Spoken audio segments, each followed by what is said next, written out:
The idea of human rights is that each one of us, no matter who we are or where we are born, is entitled to the same basic rights and freedoms.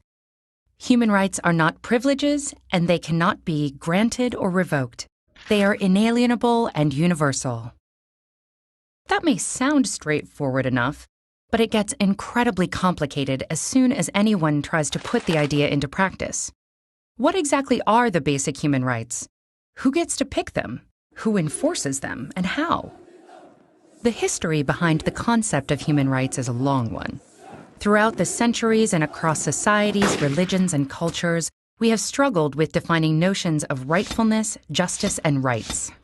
But one of the most modern affirmations of universal human rights emerged from the ruins of World War II with the creation of the United Nations. The treaty that established the UN gives as one of its purposes to reaffirm faith in fundamental human rights.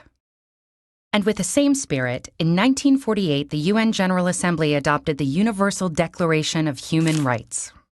This document, written by an international committee chaired by Eleanor Roosevelt, lays the basis for modern international human rights law.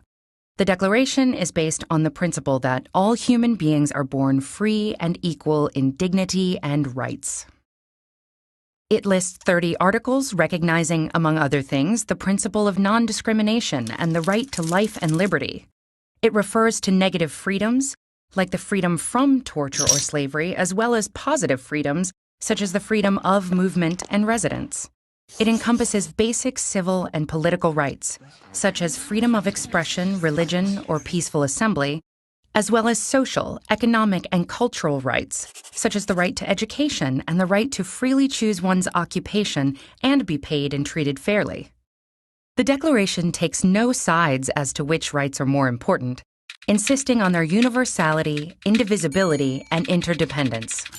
And in the past decades, international human rights law has grown, deepening and expanding our understanding of what human rights are and how to better protect them. So if these principles are so well developed, then why are human rights abused and ignored time and time again all over the world?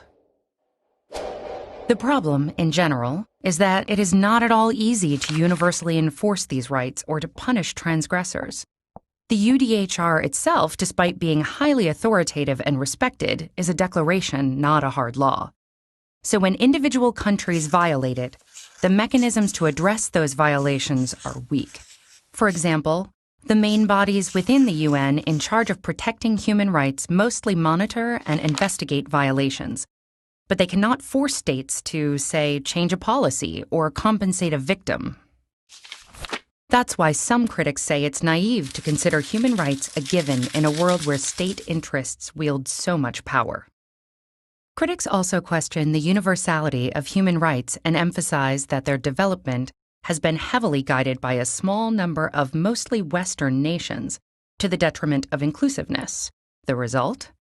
A general bias in favor of civil political liberties over socio-political rights, and of individual over collective or groups' rights. Others defend universal human rights laws and point at the positive role they have on setting international standards and helping activists in their campaigns. They also point out that not all international human rights instruments are powerless. For example, the European Convention on Human Rights establishes a court where the 47 member countries